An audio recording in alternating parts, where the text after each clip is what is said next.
መቂድልኝ ላይ ያገኘኝ ጌታ ምንም ማድረግለት አይደለም።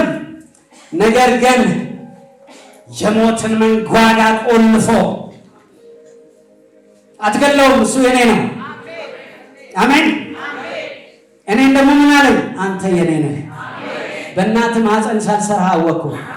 በእናት ማህፀን ደግሞ ለክብሬ ቀደስኩ። አንተ የራስህ አይደለህ። ተስፋ ቆርጬ ራሴን ለመኪና በሰጠሁባት በዛ ሰዓት ለመጀመሪያ እዚህ መድረክ ላይ ተናገርኩት። አሁን ምጽፈው መጽሐፍ አለኝ፣ እዛ ላይ ገልጣለሁ። አየህ፣ ያገኘሽ ጌታ ይባረክ። ያገኘህ ጌታ ይባረክ። ይኸውልህ ወደ ቅድስቲቱ ሀገር ተስፋ አለህ። ዓለም የፈለገችውን ትናወጥ፣ አንተ ግን ተሻግረህ ትሄዳለህ። በጊዜ ያገኘህ ጌታ ይባረክ። ሃሌሉያ። የስም ለውጥ ይሆናል። አሜን። የስም ለውጥ ይሆናል። የጌታ ስም የተባረከ ይሆን። ዘፍጥረት ምዕራፍ 13 ላይ እንሄድና እግዚአብሔር የሰጠኝን የጊዜውን መልእክት በእውነት ዛሬ የአድራሻ ለውጥ ይሆናል። ይሄ በክትክታ ዛፍ ስር ተቀምጣችሁ ሞት ብትጠብቁ ኖ እሱ የእናንተ ነው። እግዚአብሔር ያየላችሁ ግን ከፍታ አለ፣ ተራራ አለ። ክብር ለኢየሱስ ይሁን። ምዕራፍ 13 የመጀመሪያው የዓለም ጥፋት ምዕራፍ 6 ላይ በኖህ ዘመን ከሆነ በኋላ እግዚአብሔር በየዘመኑ ሰው ያገኛልና አይኖቹ በሰዎች መካከል ሲንከራተት እግዚአብሔር አብርሃምን አገኘው በከለዳውያን ኡር። ሃሌሉያ። ምናምን ለማግኘት አይደለም የመጣው፣ በእግዚአብሔር ስም ነግዶ ለማትረፍ አይደለም የመጣው። እሱ ነው የጠራው። ያየው ጠራው፣ ያገኘው ጠራው። ማን? ልዑል እግዚአብሔር። ሃሌሉያ። ከወጣ በኋላ ምዕራፍ 12 ላይ ምዕራፍ 13 ላይ በጣም የሚደንቅ ነገር ከወጣ በኋላ እኔ ወደማሳይ ምድር ውጣ ካለው በኋላ ዘፍጥረት ምዕራፍ 13 ላይ እንዲህ ይሆናል። እግዚአብሔርም ከግብፅ ወጣ፣ እርሱና ሚስቱ ለእርሱም የነበረው ሁሉ፣ ሎጥም ከእርሱ ጋር ወደ አዜብ ወጡ። አብርሃምም በከብትና በብር በወርቅ እጅግ በለጠገ። ከአዜብ ባደረገው በጉዞም ወደ ቤቴል በኩል ወደ ሄደ። ያም ስፍራ አስቀድሞ በቤቴልና በጋይ መካከል ድንኳን ተክሎበት የነበረው ነው። ያም ስፍራ አስቀድሞ መሠዊያ የሰራበት ነው። በዚያም አብርሃም እግዚአብሔርን ስም ጠራ። ከአብርሃም ጋራም የሄደው ሎጥ ደግሞ የላምና የበግ መንጋ ድንኳን ነበረው። በአንድነት የሚቀመጡ ዘንድ ምድር አልበቃቻቸውም፣ የነበራቸው እጅግ ነበረና በአንድነት ሊቀመጡ አልቻሉም። የአብርሃምንና የሎጥን በጎች በሚጠብቁ መካከል ጠብ ሆነ። በዚያም ዘመን ከነዓናውያን፣ ፌርዛውያን በዚያች ምድር ተቀምጠው ነበር። አብርሃምም ሎጥን አለው፣ እኛ ወንድማማች ነን። ሃሌሉያ። በእኔና ባንተ በረኛችንና በረኞችህ መካከል ጠብ እንዳይሆን እለምናለሁ። ምድር ሁሉ በፊትህ አይደለችምን? ከኔ ትለይ ዘንድ እለምንሃለሁ። አንተ ግራውን ብትወስድ እኔ ወደ ቀኝ እሄዳለሁ። የተጠራ ሰው፣ በእግዚአብሔር የታየ ሰው በምርጫው መልካም በሚመስለው አይከራከርም። ምርጫውን ስለ ጥሪው ይሰዋል። አይደለችም? ከኔ ትለይ ዘንድ እለምንሃለሁ። አንተ ግራውን ብትወስድ እኔ ወደ ቀኝ እሄዳለሁ፣ አንተም ቀኙን ብትወስድ እኔ ወደ ግራ እሄዳለሁ። ሎጥም ዓይኑን አነሳ። ያልተጠራ ሰው ስለሆነ የሚመቸውን ለመምረጥ አያችሁ። ሎጥም ዓይኑን አነሳ፣ በዮርዳኖስም ዙሪያ ያለውንም አገር ሁሉ ውሃ የሞላበት መሆኑን አየ። እግዚአብሔርም ሰዶምንና ገሞራን ከማጥፋቱ አስቀድሞ እስከ ዞዓር ድረስ እንደ እግዚአብሔር ገነት በግብፅ ምድር አምሳል ነበረ። ያ ስፍራ ማለት ነው ሎጥ የመረጠው። ሎጥም በዮርዳኖስ ዙሪያ ያለውን አገር መረጠ። ሎጥም ወደ ምስራቅ ተጓዘ፣ አንዱም ከሌላው እርስ በርሳቸው ተለያዩ። አብርሃምም በከነዓን ምድር ተቀመጠ። ሎጥም በአገሩ ሜዳ ባሉት ከተሞች ተቀመጠ። እስከ ሰዶምም ድረስ ድንኳኑን አዘዋወረ። የሰዶምም ሰዎች ግን ክፉዎችና በእግዚአብሔር ፊት እጅግ ኃጢአተኞች ነበሩ። ሎጥም ከተለየ በኋላ እግዚአብሔር አብርሃምን አለው። አሜን አሜን። መጋረጃው ተቀደደ፣ ጆሮው ተከፈተ፣ አይኑ በራ። እግዚአብሔር ለመናገር ምቹ ጊዜ ስላገኘ መጣ ወደ ጠራው ሰው። ሃሌሉያ! ለበረከት ሁን ወዳለው ሰው፣ እባርካለሁ ወዳለው ሰው እግዚአብሔር መጣ። ከተለየው በኋላ ሎጥ ከተለየው በኋላ እግዚአብሔር አብርሃምን አለው፣ ዓይንህን አንሳና አንተ ካለህበት ስፍራ ወደ ሰሜንና ወደ ደቡብ፣ ወደ ምስራቅና ወደ ምዕራብ እይ። የምታያትን ምድር ሁሉ ለአንተና ለዘርህ ለዘላለም እሰጣለሁና። አሜን። ዘርህም እንደ ምድር አሸዋ ሃሌሉያ አደርጋለሁ። የምድር አሸዋን ይቆጠር ዘንድ የሚችል ሰው ቢኖር ከዘርህ ደግሞ ይቆጠራል። ተነሳ፣ በምድር በርዝመቷ በስፋቷም ሂድ፣ እርሷንም ላንተን እሰጣለሁና። አብርሃምም ድንኳኑን ነቀለ። አሜን። ወጥቶም በኬብሮን ባለው በመምሬ አድባር ዛፍ ስር ተቀመጠ። በዚያም ለእግዚአብሔር መሠዊያ ሰራ። የእግዚአብሔር አምላካችን ስም የተባረከ ይሆን። ሲወጣ አብርሃም የሰራው ስህተት ከሀገሬ ከዘመዶች ተለይተህ ውጣ ነው የተባለው። እሱ ግን ሎጥን ይዞ ወጣ። ሎጥ ያልተጠራ ሰው፣ ኪዳን የሌለው ሰው ነው። ኪዳኑ በአብርሃም ውስጥ እንጂ በራሱ የለውም። ከዚህ የተነሳ አብርሃም ዋጋውን ተመነ። የተጠራ ሰው ዋጋችንን የመተመን መንፈስ በላያችን ላይ ይውረድብን። ትርፍና ኪሳራችንን የምንለይበትን አደራረግን መንፈስ በእያንዳንዳችን ላይ ጌታ ያፍስስ። ክብር ለታላቅነቱ ይሆን። እንጸልይ እስቲ እንጸልይ። ሃሌሉያ ሃሌሉያ ሃሌሉያ። ክብር ላንተ ይሆን። በዘላለም ፍቅር የወደድከን በቸርነትም ወደ ራስህ ያስጠጋህን ልዑል አምላካችን እግዚአብሔር ሆይ ሳንወድህ ወድህን፣ ሳንመርጥ መርጠህን አምላካችን እግዚአብሔር ሆይ ለእስራኤል እንዳልካት በዘላለም ፍቅር ወድጄሻለሁ፣ ስለዚህም በቸርነቴ ሳብኩሽ። የእስራኤል ድንግል ሆይ እንደገና እሰራሻለሁ፣ አንቺም ትሰሪያለሽ እንዳልከው በራስህ አስቀድመ በራስህ ጽድቅ የወደድከን ጌታ ክብር ይሁንልህ። ዛሬ አምላካችን ሆይ በኢየሱስ ክርስቶስ ስም በዚህ ቦታ እኔ ለምልክት ነው የቆምኩት። አንተ እለፍና ሕዝብህን አገኘው። አቤቱ መለየት ካለበት ነገር ሁሉ መለየት እንዲችል ጸጋና ጉልበት ይፍሰስ። አስገባሪው አስለቃሹ በስም ስልጣን ዛሬ ከዚህ ጉባኤ ከኔና ከወገኔ ላይ በኢየሱስ ስም ይለይ። ከማናተርፍበት ሕይወት ለየን። ሁሉ ላንተ ክብር ይሁን በኢየሱስ ስም አሜን አሜን። ክብር ለጌታ ይሁን። አብርሃም ድንኳኑን ነቀለ። ወጥቶም በኬብሮን ባለው በመምሬ አድባር ዛፍ ስር ተቀመጠ። በዚያም ለእግዚአብሔር መሠዊያን ሰራ። ቀጥሎም ባሉ ስፍራዎች ምዕራፎች ላይ ሄደን ስንመለከት እግዚአብሔር የአብርሃምን ስም ቀየረ፣ የሶራንም ስም ቀየረ። አብርሃም ሳትሆን አብርሃም ትሆናለህ አለው። ሶራ ሳትሆኝ ሳራ ትሆኛለሽ አላት። ትባያለሽ ትባላለ። እግዚአብሔር ስምን ቀየረ። ከዚህም የተነሳ ኪዳኑ ጀመረ በምድር ላይ በተጠራበት ጥሪ አኳያ። ክብር ለጌታ ይሁን። ወገኖች ሆይ የተጠራንበት መጠራት የታየልን ጉዳይ እጅግ ሰፊ ሆኖ ሳለ ከሎጥ የተነሳ ድንኳናችንን ተክለን ከማይመጥንን ሰው ጋር በመሆናችን ምክንያት ኪዳናችን እንዳይፈጽም ረጅም ዘመን ብዙ ዋጋ ከፍለናል። ዛሬ በጌታ በኢየሱስ ስም ከሎጥ መለየት ይሁንልን። ምክንያቱም አብርሃም የተጠራው ለእረኞች ዳኝነት የመንደር ሽምግልና አልነበረም፣ ለምድር አሕዛብ በረከት ለመሆን ነው። አዎ ብርም ወርቅም አግኝቷል። ድሮም ነበረው በከለዳውያን ኡር ሲኖር ገና እግዚአብሔር ሲመጣም ምንም ያጣ ሰው አልነበረም።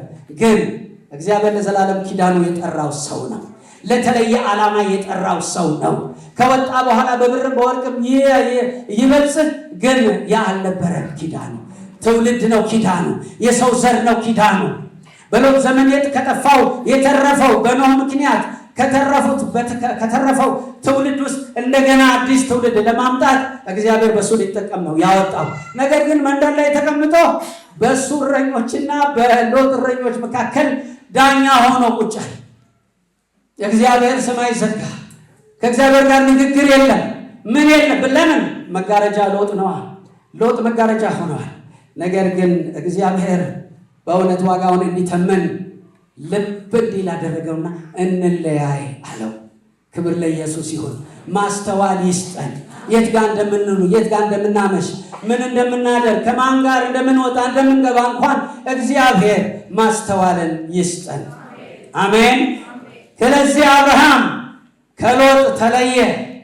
ከዚህ የተነሳ እግዚአብሔር መጣ፣ ኪዳኑን ይዞ መጣ። የማይሰለች ጌታ መጣ። ድንኳኑን ንቀል፣ በምድሪቱም ስፋትና ርዝመት ሄድ፣ በዛ ያሉትን ሁሉ ለአንተ ምርኮ አድርጌ እሰጣለሁ፣ ለበረከት ሁን አለው። ክብር ለኢየሱስ ይሁን። ወገኖች ሆይ በማናፈራበት ትርፍ በማናገኝበት ዋጋ እየከፈልን ያለን ሰዎች ከማጋ ነው ምንወጣው ምንገባው? ወገኖች ዋጋችንን እንተመን።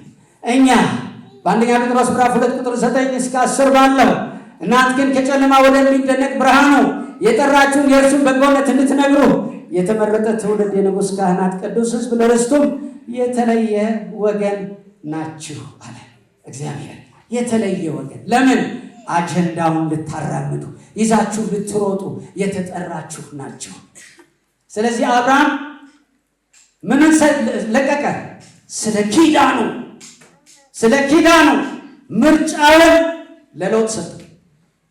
የማይበጀን ለእርሱ ክብር የማይሆን ለትውልድ በረከት የማይሆን በእውነት የትኛውም ይዞታ ከላያችን ላይ ይራገፍ፣ በኢየሱስም ይራገፍ። ወገኔ ሊያፈራ የወጣ ሰው የመንደር ሽማግሌ ሆነ ቁጭ።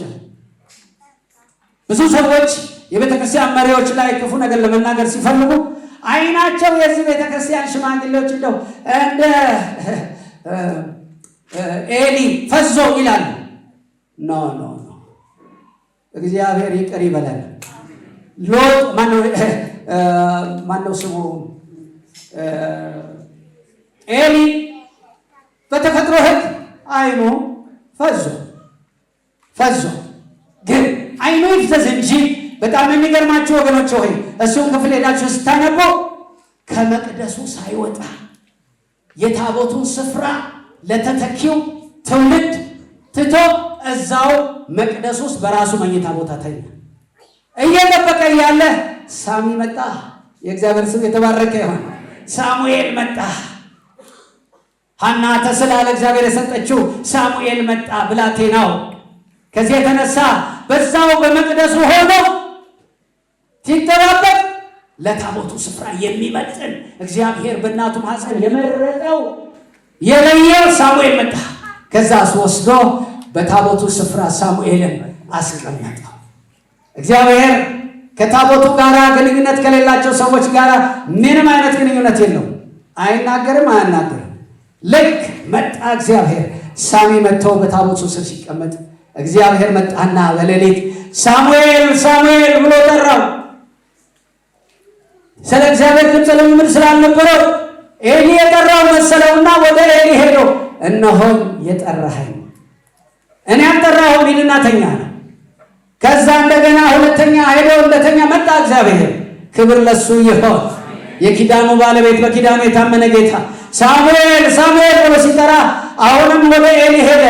እንዲህ አለው ሂድና አሁን በቦታ ተኛ። እኔ ግን አሁን ግን ሲጠራ እግዚአብሔር ብላቴናውን እያነጋገረው እንደነበረ እንደሆነ አወቀ። ኤሊ ክብር ለኢየሱስ ይሁን። ከዛስ ሶስተኛ እግዚአብሔር መጣና ሳሙኤል ሳሙኤል ብሎ ሲለው እነሆኝ የጠራኸኝ። ከዛስ እስራኤልን የሰማውን ሁሉ ጆሮውን ጭው የሚያደርግ ነገር አድርጋለሁ በእስራኤል። አያችሁ፣ አይኑ ቢፈዝም ቢደክመው ቢሰለቸውም ቢያረጅም በእውነት የጌታ ስም የተባረከ ይሁን። ከመቅደሱ አልወጣም። ፓስተርነት፣ ነብይነት የቤተ ክርስቲያን መሪነት፣ አገልጋይነት ትውልድን መተካት ነው። ይሄ ነው ፍሬው። ስሙ አይደለም፣ መለየው አይደለም። ከዚህ የተነሳ ሳሙኤል እግዚአብሔርን መስማት ጀመረ። ከዳን እስከ ቤርሳቤህ ቃሉ የሚሰማ የታመነ ካህን ሆኖ ተተካ። ክብር ለኢየሱስ ይሁን። አያችሁ፣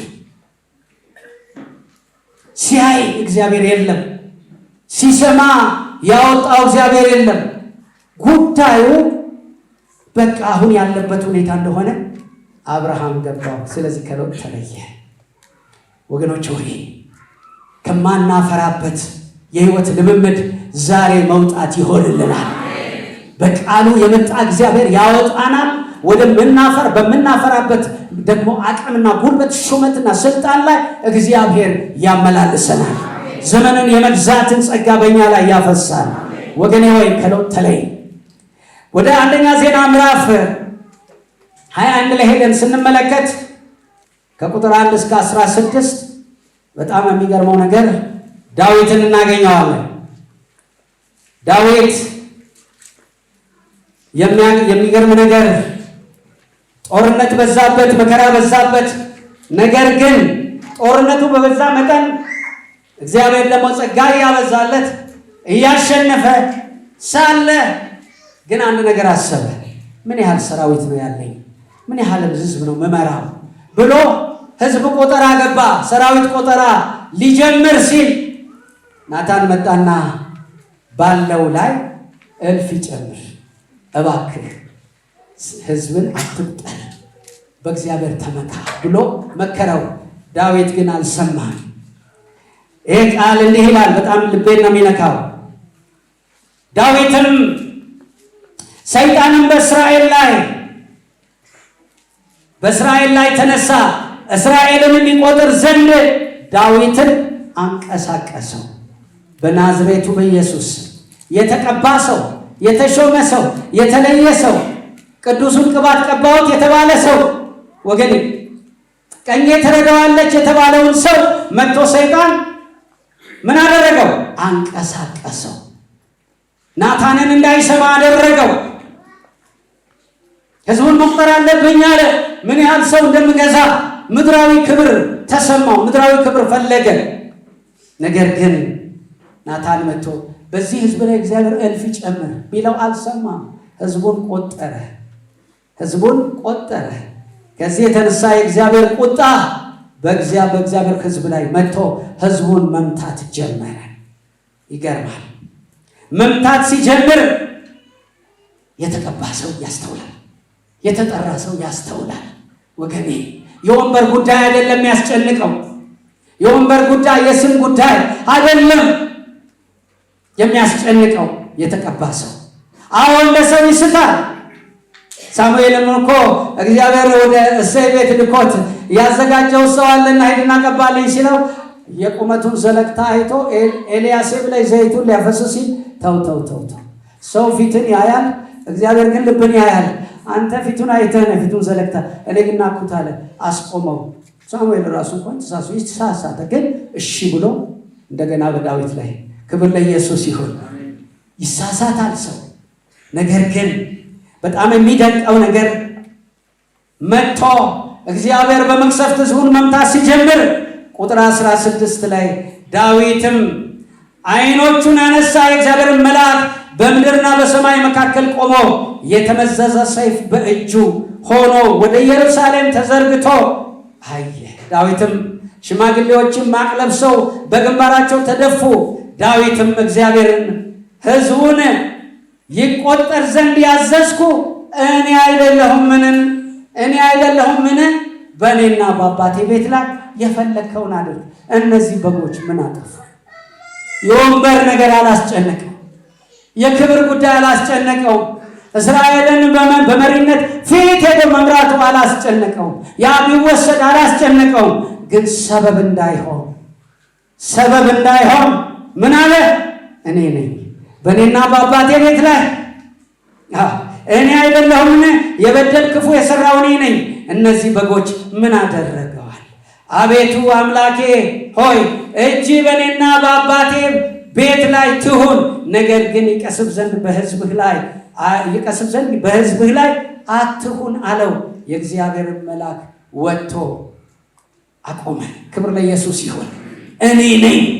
ዛሬ የኢትዮጵያን ቤተክርስቲያን እያመሳቀለ ያለ የወንበር ጉዳይ ነው፣ የስም ጉዳይ ነው፣ የዝና ጉዳይ ነው። ወገኔ ወይ እባካችሁ ሰበብ ከመሆን የሰራዊት ጌታ እግዚአብሔር በእውነት ከዚህ ቀን ጀምሮ በእውነት በኢየሱስ ክርስቶስ ስም ከምድራዊ ክብር የዘላለም አምላክ ይለየን። መንፈስ ቅዱስ ለክብሩ ያድርገን። ለትውልድ ሰበብ ከመሆን ያውጣል። እኔ ነኝ ብንል መንግስትህ፣ መወደድህ፣ በአንተ የጀመረው ቅባት፣ በአንቺ የጀመረው ቅባት እስከ ምድር ዳርቻ ይሄዳል። ስጋ ለባሽ ሊያስቆምህ አይችልም። እኔ በሕይወቴ አይችልም። እግዚአብሔር በአንተ ውስጥ ያስቀምጠውን ጸጋ ማንም ሊቋቋም አይችልም። አንተ ግን ስትበድል፣ ስትደክም፣ ስትስት፣ ስትስቺ እኔ ነኝ በይ። ዳዊት ምን አለ? እኔ ነኝ። እግዚአብሔር መቅሰፍቱን አቆመ። ወገኔ ሆይ ዛሬ እኔ ነኝ ተጠያቂ ማለት ቢቻል፣ ተሳስቻለሁ ቢቻል፣ የኢትዮጵያን ቤተክርስቲያን በየማህበራዊ ሚዲያ ላይ መቸርቸሪያ ያደረግነው ለምን? የወንበር ጉዳይ፣ የስም ጉዳይ፣ የዝና ጉዳይ። ሎጥ ዛሬ ከኛ መካከል በኢየሱስ ስም ድንኳኑ የተነቀለ ይሆን፣ ማደሪያው የተነቀለ ይሆን፣ ኪዳኑ የፈረሰ ይሆን። ዳዊት የተቀባ ሰው ሳተ እንደ ሰው፣ ግን ምን አለ? እኔ ነኝ ተጠያቂ፣ እኔ ነኝ። ይሄ ጥፋት እንዲመጣ ያደረግ እኔ ነኝ። በእኔና በአባቴ ቤት ላይ የፈለግከውን አድርግ። እነዚህ በጎች ምን አደረጉ? ለትውልድ ሰበብ ከመሆን የእስራኤል ቅዱስ እግዚአብሔር ያውጣል። አሜን። ይብቃን ወገኔ ሆይ፣ ድንኳናችንን እንንቀል። የእስራኤል ቅዱስ እግዚአብሔር በምድሪቱ ስፋትና ርዝመት በመሄድ የእግዚአብሔር መንግስት ባለሙሉ ስልጣን አምባሳደሮች ሆን ተደርገን ተሾመናልና። ቅድም የዕለቱ ጥቅሳችን ደስ ይለኝ ነበር። ማርቆስ 16:15 ወደ ዓለም ሁሉ ሂዱ፣ ወንጌልንም ለፍጥረት ሁሉ ስበኩ፣ ያመነ የተጠመቀም ይድናል፣ ያላመነ ግን ይፈረድበታል። አንተ ያለህ ፓስፖርት በእውነት ቪአይፒ ነው። ጌታ የተባረከ። የትኛውም ኤምባሲ አያስቆምህም፣ የትኛውም ስፍራ አያስቆምህም። ያለምንም መከልከል ነው አንቺ የምትሄጂው። አንተ መከል የምትሄደው እስከ ዓለም ዳርቻ። ክብር ለኢየሱስ ይሁን። አየህ፣ እኔ በደለኛ ነኝ፣ ግን እግዚአብሔር ተወው። ዳዊትን ጣለው። ከዚህ በኋላ እስራኤልን አትመራም አላለውም። የእግዚአብሔር ስም የተባረከ ይሁን። ትውልድ ከማስፈጀት ራሱን ሰዋ፣ ስልጣኑን ሰዋ፣ አያችሁ፣ ክብሩን ሰዋ። እኔ ነኝ የሳትኩት፣ እኔ ነኝ በደለኛ፣ እኔ ነኝ ደካማ፣ ይህን ህዝብ ልመራም አይገባኝ፣ እኔ ነኝ። እኔን በእኔና በአባቴ ቤት እንደውም ቤተሰቦቹን ጨምሮ ምን አድርግ? እርምጃ ውሰድ። እነዚህን በጎች ግን ተዋቸው። አሜን። ይሄ ህይወት ይሁንልን። አሜን። ወደ ዮናስ እንሄድ። ዮናስ ምዕራፍ 1 ላይ ዮናስ ወደ ነነዌ እንዲሄድ እግዚአብሔር ላከው። የስን ክፍል ሳነብ እንዴት ደስ ይለኛል መሰላችሁ? በሕይወት ዘመኔ ለነነዌ ሰዎች ወንጌልን እንዲሰብክላቸው፣ የእግዚአብሔር ማንነት እንዲሰብክላቸው ላከው። እሱ ግን አልፈለገም። ዮናስ ወደ ነነዌ ተልኮ ዋጋ ከፍሎ፣ ኃጢአት መቼም ዋጋ ያስከፍላል። ዋጋ ከፍሎ ወዴት ይሄዳል? በመርከብ ተሳፍሮ ወደ ተርሴስ። በቃ ልክ እሱ መርከብ ውስጥ ገብቶ ጉዞ ሲጀምር ታላቅ ነውጥ በባህር ላይ ሆነ። ታላቅ መናወጥ ሆነ። ተሳፋሪው ግማሹ ዕቃውን ይጥላል። ምን ይል? ነውጡ ግን ሊቆም አልቻለም። አናዋጭ እዛ ውስጥ አለ። ዮናስ ግን ከመርከቡ ጎርጆ ውስጥ ለጥ ብሎ ተኝቷል። ኃጢአት መቼም ያስተኛል። ጸልይ ያለ ኃጢአት ያስተኛ፣ እንቅልፍ ያበዛል። የሰማይ አምላክ እግዚአብሔር ይገስጸውና አስተኛው ለጥ ብሎ። ከዛ እየተናወጡ እያሉ እሱ ለጥ ብሎ ተኝቷል። መጣና የመርከቡ ኃላፊ ቀሰቀሰውና አንተ እንደዚህ ባለ ነውጥ ምን ነው ተኝተሃል? ቆይ ስምህ ማን ነው? አገርህስ ወዴት ነው? ስራስ ደግሞ ምንድን ነው አለው። እኔ እኔ ዕብራዊ ነኝ። ክብር ለኢየሱስ ይሁን። ምንም ቢስት እኔ ምንድን ነኝ አለ? ዕብራዊ ነኝ። አሜን። ክብር ለኢየሱስ ይሁን። እኔ ምንድን ነኝ? ዕብራዊ ነኝ። ስራስ ሲለው ባህሩን፣ የብሱን፣ ሰማይና ምድሩን የፈጠረውን እግዚአብሔርን አመልካለሁ አለው። ታዲያ ተነስና ይሄ ሁሉ ችግር እንዴት ለምን እንደመጣብን አላወቅንምና ለምን አትጸልይልን በጎዳ አምላክ ለምን አለው። ይሄ ሁሉ ችግር የመጣባቸው ድንገት የአየር ለውጥ ሆኖ ነው። ነፋስ፣ ኃይለኛ ነፋስ መጥቶ መርከቡን የመታው አለ አለ። አቤት ዛሬ እኮ ይሄ እኮ በየማህበራዊ ሚዲያው ነው ምክንያታችን ብዙ። እርስ በርሳችን ቤተክርስቲያን በደሞ የዋጃትን አውጥተን ለገበያ እያቀረብን ምክንያታችን አበዛዙ። የእስራኤል ቅዱስ እግዚአብሔር ፈውስ ያደርግ። ድንኳን መንቀል ይሆናል። ከለውጥ መለየት ይሆናል። መውረስ ይሆናል። የኪዳን መፈጸም ይሆናል። ክብር ለአብ ለወልድ ለመንፈስ ቅዱስ አንድ አምላክ ይሆን። ምን አለ መሰላችሁ? ይኸውላችሁ አላችሁ ይሄ ሁሉ ነውጥ የመጣባችሁ በእኔ ነው። እኔ ነኝ ምክንያቱ። እኔ ነኝ ምክንያቱ። አንሱና ወደ ጣሉን ወደ ባህር ጣሉን። አሜን። ክብር ለኢየሱስ ይሁን። ጸጥ ይልላችኋል። ሰዋ ራሱ እኔ እኮ ነቢይ ነኝ፣ እኔ እኮ እንደዚህ ነኝ፣ ወደ ነነዌ ሲሄድ ነበር አላለም። እኔ ነኝ ዋናው ለኃጢአቱ፣ ለክፋቱ፣ ለብጥብጡ፣ ለነውጡ፣ ለዚህ ኪሳራ ተጠያቂ እኔ ነኝ። እኔን አንሱና ወደ ባህር ጣሉን። ሰዎቹ እስኪፈሩ ድረስ ፈሩ። አያችሁ? ይህንን ሰው አንስተው ወደ ባህር ለመጣል ፈሩ። ጣሉኝ። ጸጥ ይልላችኋል። እግዚአብሔር ይህንን የመሰጠት ህይወት ይስጠን። አንድ ጊዜ እንዲሆነ በ1970 ዓመተ ምህረት ላይ አባደር እርሻ ልማት የሚባል ስፍራ አለና ከመታራ ቀጥሎ እዛ እርሻ ልማት የኛ መሰረተ ክርስቶስ ቤተክርስቲያን አለች። እዛ ኮንፈረንስ ነበረ እና ከመታራው መጀመሪያ በ1965 ዓመተ ምህረት ካቋቋምኩት የኳየር አባላት ጋር እዛ ልናገለግል ሄድ ተመልሼ ግን ሰኞ ጠዋት ወደ ናዝሬት ለትምህርት መምጣት ነበረብኝ። እሁድ እዛ አገልግለን ቆንጆ ጊዜ አሳልፈን ማታ በቃ ጠዋት ተነስቼ ወደ ናዝሬት መምጣት አለብኝ። ከዛ ጠዋት ተነሳውና ቶሎ ብዬ የዛ ጊዜ ደግሞ ለግዳጅ ወደ ጦር ሜዳ መኪኖች ስለሚሄዱ የትራንስፖርት ችግር እጥረት ነበር እና ከዛ ልብሴ ለባብሼ አሮጌ መታራ ወዲህ ስል ወዲያ ስል እንደምንም መኪና አገኘሁና ገባሁ። ስገባ መጽሐፌን ይዤ አልመጣሁም እንጂ አሳያቸዋለሁ። መጽሐፌ ላይ ጽፌያለሁ። እንደገባው መኪናው ይገማል። እኔ መፍረድ ጀመርኩ። ምን ማለት ጀመርኩ? ምን አለ ጫማቸውን ምን አለ ካልሲያቸውን ቢያጥቡ፣ ምን አለ እግራቸውን ቢታጠቡ። እንደው ምን አይነት ግማት ነው! ምን አይነት በኢየሱስ ስም እያለ በከንቱ በኢየሱስ ስም ከማለት ያውጣችሁ፣ በከንቱ ስሙን ከመጥራት ያውጣችሁ ወገኔ። ከዛ ስገስጽ ምን ስል ከናዝሬት ማለት ከመታራ ተነስተን ናዝሬት ደረስኩ።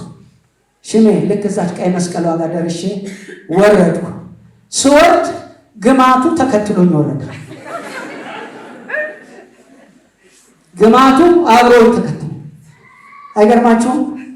እኔ መኪና ውስጥ ያሉትን በሙሉ እግር እያየሁ አይጥ ይመስል እየተሽለቆለኩ ስራገም በኢየሱስ ስም ስገስጥ መጨረሻ ላይ ግማቱ አብሮኝ ወረደ። አብሮኝ ወርዶ ሲሄድ በቃ የት ጋር ነበረ መሰለህ? አርሲና ምርቱ እዛ ችንትን ዋጋ ነበር ቤቴ። የ25 ብር ቤት ተከራይተን ወደ 6 ሰዎች እንኖራለን። አንደኛው ደሞዝ አለው፣ እኛ ያው ምንም የለንም። ከዛ በቃ 25 ብር ማለት ነው ሙሉ ግቢ ማለት ነው። እና ከዛ በጣም የሚገርም ነገር ነው። እዛ ስደርስ በቃ ግማቱ ቤት ስገባ ልነግራችሁ አልችልም። ከዛ ጫማዬን ሳወልቅ እንቁራሪቷ፣ ጉበቷ፣ አንጀቷ፣ ጨጓራዋ፣ ኩላሊቷ እንደው ብቻ ከጫማው ጋር አብራ ተንዘለዘለች። በቃ ምን አለፋችሁ ልጥበሳት ሊቀቅላት ምን ላድርግ? አይ ከባድ። ለካ ምክንያቱ እኔ ነኝ። መኪና ውስጥ ያለውን ሰው ስገስጽ የነበርኩ እኔ ነኝ። ለካ እዛ ይሄ አዋሽ ዳር ስለሆነ የኛ ቸርች ያለውና ብዙ ጊዜ እንቁራሪቶች ይገባሉ ቸርች ድረስ ግቢ ውስጥ ይገባሉና ጫማችሁ ውስጥ ዘው ብለው ይገባሉ። በተለይ በበጋ ጊዜ ለካ አድርጋት እዛው በቃ ስቀቅላት ስጠብሳት አላለን በቃ ምን አለፋችሁ አንድ ሁለት ሳረጋት አንድ ምን ሳረ ለካ በዛ በመታራ ሙቀት በጥሩ አድርጋ አብስያታለሁ። እሷ ናት ለካ ምክንያቱም አለው እኔ መጽሐፌ ላይ ጽፌያለሁ። ይሄን በወንጌል የነፍሴ ትዝታዎች የሚለው መጽሐፌ ላይና በጣም የሚገርም ነው። አያችሁ ዮናስ ምን አለ? እኔ ነኝ አለ። እባካችሁ ሙሽራይቱ ወደ ውበቷ እንድትመለስ ሙሽራው እየመጣ ነው። ጉዞ ወደ ቅድስት ኢየሩሳሌም ነው። በአጭር ጊዜ ዘመን ሁኔታው ያሳየናል። የዓለም ሁኔታ እየታየ ነው። የጌታ ምጽአት በደጅ ነው። እባካችሁ ምክንያት ከመሆን ምክንያት ሆነንም ብንገኝ እኔ ነኝ እንበል። እኔ ነኝ። ዮናስ ምን አለ? እኔ ነኝ። ምን እናድርግ? አንሱና ጣሉኛል። ፈሩ ወገኖች። እግዚአብሔር የሚያስፈራ ጸጋ በላያችሁ ላይ ያፍሰስ። ሞገሳም ያርጋችሁ። ሞገሳም ያርጋችሁ። ስትናገሩ እኔ ነኝ ስትሉ እግዚአብሔር የሞገስን ጸጋ በላያችሁ ላይ ያፈሳል። ግንባራችሁ ያበራል። ንግግራችሁ ይከብዳል። ታስከትላላችሁ እንጂ አትከተሉ። ክብር ለኢየሱስ ይሁን። ሊውጣችሁ የተዘጋጀ ልሳኑ ይዘጋል። አከርካሪው ይሰበራል። ክብር ለኢየሱስ ይሁን። ከዛ እባክህ እግዚአብሔር ሆይ ሰዎች በእውነት በንጹህ ሰው ደም እንዳንጠየቅ ምንም ማድረግ አልቻልንም ጣሉን ብሏል ብለው ንስሐ ገብተው ሲወረውሩት እግዚአብሔር ታላቅ መቅደስ አዘጋጀ። አንቺ እኔ ነኝ በእንጂ ትዳርሽ እንዳይፈርስ ብዙ ትዳሮች የሚፈርሱት ከኤደን ገነት ጀምሮ መካሰስ በናዝሬቱ በኢየሱስ ስም ከኢትዮጵያ ቤተክርስቲያን መድረክ ላይ የክስ ፋይል የተገለበጠ ይሆን። በመንፈስ ቅዱስ የተቃጠለ ይሆን። የተጠረገ በኤደን ገነት እግዚአብሔር አዳምን ወደ ይናል ድምፅህን ሰምቼ በገነቱ ሲመላለስ ፈራሁ አለ። አትብላ ካልኩ ፍሬ በላህ ሲለው እንዴ አንተ የሰጠኸኝ እቺ እኮ ነች ችግር የፈጠረ ወደ አንቺ ያልኩት ይቅርታ እንጂ በአጋጣሚ ሆኖ ነው።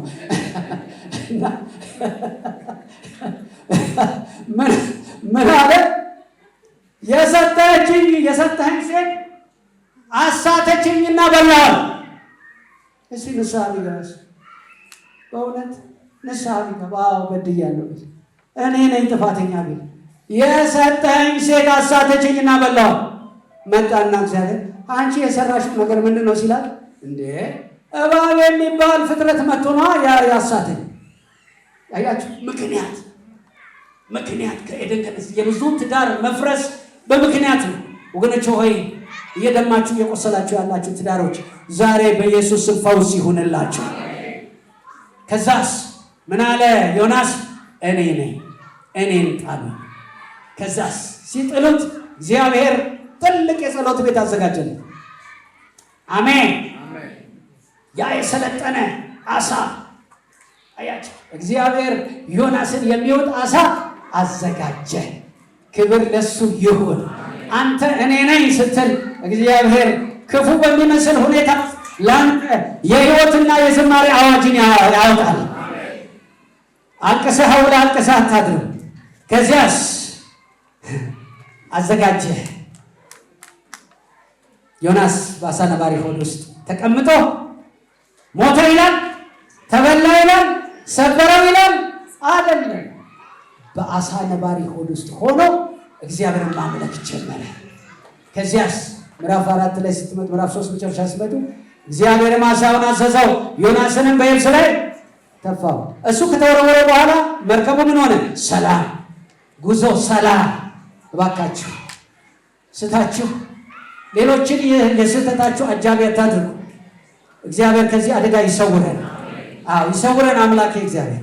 ከዚያስ እስከ ምዕራፍ 3 ቁጥር 1 እስከ 10 ስታነቡ ዮናስ በአሳ ነባሪ ሆድ ውስጥ ተቀምጦ ማምለክ ጀመረ። የትኛውም ሁኔታ ለማምለክ አይቸግርህም። ታመልካለህ፣ ትቀጥላለህ። እኔ ነኝ በል። አዎ የትኛው ወንበር ከተሰጠህ ጸጋና ከተልኮህ አይበልጥም። እኔ ነኝ በል። ነውጡ ጸጥ ይላል። በረከት መትረፍ ይሆናል። ክብር ለጌታ ይሆን። ዮናስን ሄዶ በአንተ የጀመረውን እግዚአብሔር ይጨርሳል። ማንም አያስቆመው። ሄዶ ለነነዌ ሰዎች ሰበከ። ከየት መጥቶ? እግዚአብሔርም ዓሣውን አዘዘው፣ ዮናስንም በየብስ ላይ ተፋው። ሄዶም ወደ ነነዌ ሰበከላቸው። መዳን ሆነ። እግዚአብሔር ለመትረፍ ያርግሽ። እግዚአብሔር ለመትረፍ ያርግህ። በአንተ ለሞት የተዘጋጁ ሰዎች በእውነት መዳን ይሆንላቸው።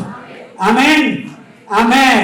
አንድ ጊዜ አዋሳ ላይ እየጨረስኩ ነው። 3,000 የሚሆን ሰው ተሰብስቧል።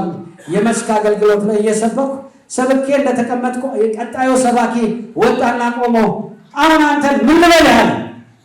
እኔ ደግሞ ምን የሰው ስም ጠራው እንዴ? ምን አደረግኩ ብዬ ደነገጥኩኝ። የምታውቁት ነው፣ ፓስተር ነው እና እያለቀሰ ምን ልበልህ አንተ? አሁን አንተን ምን ልበልህ? እኔ ፊት መቀመጥ አልወድም ብዙ ጊዜ ነው፣ ኋላ ላይ ተቀመጥ። ከዛ ቆይ ምን አደረግኩ ምናምን ማልቀስ ጀመረ። ስሙ አለ ከሌሊቱ 8 ሰዓት ድረስ ይቀን ሆቴል መንጊዮን ሆቴል ስደንስ እንደነበረ ትዝ ይለኛል። በስንት ሰዓት እንደገባው አላውቅም። ወፍ ጭጭ ሲል ብንንስል እግሬ ነው ቀኝ ዞር ብዬ ሳይ እግሬን አቅፋ እናቴ ተኝታለች አለ። እስከ ሌሊቱ 8 ሰዓት የት ነበር? ጊዮን ሆቴል ስጨፍር ነበር።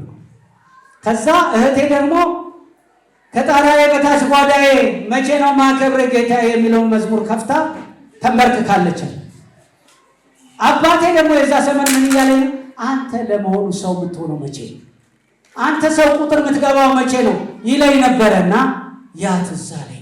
ከዛ አለቀስኩ ተነስቼ። በስንት ሰዓት እንደገባው ባላውቅም በቃ ቸርች ውሰዱኝ አልኳለሁ። አረ በዚህ ሰዓት አሁን ቸርች የለም ፕሮግራም የለም። ከዛ እንጦጦ ወሰዱት። ፓስተር መርድ ነው እና በዚህ መዝሙር ምክንያት ጌታን አገኘው። ስለዚህ አንተን አሁን እኔ ቆይ ኢየሱስ ልበልህ ማን ልበልህ? አይ ሸዋዬ በለኝ። ክብር ለኢየሱስ ይሁን። ያዳነህ መንፈስ ቅዱስ ነው። ህዝቡ በእንባ ተራጨ። ወገኔ ለመትረፍ ያርግህ፣ ለመትረፍ ያርግሽ። እኔ ነኝ በይ ስትበድይ። ከዛስ እግዚአብሔር የአምልኮ አዳራሽ ያዘጋጅልሻል። ክብር ለኢየሱስ ይሁን። ዘምረሽ ወተሽ ስብከሽ ለሚጠፉት መድኃኒት ትሆናለህ። ክብር ለኢየሱስ ይሁን። ወገኔ ሆይ በእውነት እግዚአብሔር የዘላለም አምላክን እጅግ አድርጌ አመሰግናለሁ። ሁልጊዜ ሉቃስ ምዕራፍ 18 በጣም ብዙ ጊዜ ልቤን ይነካዋል። ከአሳ ነባሪ ሆድ አልፎ አንድ ወጣት አገልጋይ ያለ ኤርትራዊ እንደ ልጄ ማየው ሮም የምናገለግል እስሬ በቃ በጣም እኮ ብዙ ባከንክ እለዋለሁ። እኔ እኮ ከአሳ ነባሪ ሆድ የተረፍኩ ነኝ። በሊቢያ በኩል ነው ወደ ሮም የገባው። እኔ ከሆንኩለት በላይ በሆንለትስ እባክህ እስሬ በዛ ተንገላታህ እለዋለሁ ቸርች ውስጥና አሳ ነባሪው የስንቱን ህይወት የበላ ነው። ስንት መርከብ የገለበጠ ነው። ለዮናስ ግን ምን ሆነ? የአምልኮ አዳራሽ። ክብር ለኢየሱስ ይሁን። አንቺ እኔ ነኝ በይ እንጂ፣ አንተ እኔ ነኝ በል እንጂ። እግዚአብሔር በእውነት የጠላትን ፍርድ ይገለብጣል። የጌታ ስም የተባረከ ይሁን። ሉቃስ 18 ላይ ሄደን ስናይ ፈሪሳዊውና ቀራጩ ተንበርክከው ፈሪሳዊው ቀራጩን ይከሰዋል። እንደውም አጠገቡ ሄዶ አናቱን ነካ ነካ እያደረገ ሳይሆን አይደለም። በሳምንት 2 ቀን ጾም አለው ካለኝ ሁሉ አስራት እሰጣለሁ እና እንደዚህ ቀራጭም አይደለሁም እያለ ነካ ነካ ሳያደርገውም አይቀርም። ከዛ ጌታ ግን ከሱ ይልቅ ቀራጩ ግን ወደ ላይ አይኑን እንኳን ማንሳት አቅቶት እኔ ኃጢአተኛውን ማረኝ። ሃሌሉያ! እሱ ጸድቆ ተመለሰ። የጌታ ስም ብሩክ ይሁን። እስቲ አምላኬ እግዚአብሔር የተባረከ ይሁን። እኔ ነኝ በማለት የቤተ ክርስቲያን ስብራት መጠገን ይሁንልን። እንቅፋት ከመሆን ይሰውረን። ቤተ ክርስቲያንን እንደ ሰላጣና እንደ ጎመን ገበያ ላይ ፌስቡክ ገበያ ላይ ከማስጣት እግዚአብሔር ያውጣል። አምላኬ ይገላግለን። ከምድር ስምና ዝና ይበልጣል። በሰማይ የሚጠብቀን ተልኳችን እኔና የአባቴ ቤት እኔ ነኝ ተጠያቂ ያለ ዳዊት። ከዚህም የተነሳ ሐዋርያት ሥራ ምዕራፍ 13 ላይ ዳዊት በራሱ ዘመን የእግዚአብሔርን ሐሳብ አገልግሎ ሞተ ይላል። አንቀላፋ። አሜን። ክብር ለኢየሱስ ይሁን። አሜን። የእግዚአብሔር ስም የተባረከ ይሁን። ሃሌሉያ። ተነስተን እንጸልያለን። ለበጉ ሰርግ ያብቃን። አሜን። ለበጉ ሰርግ ያብቃን። ክብር ለኢየሱስ ይሁን። አሜን።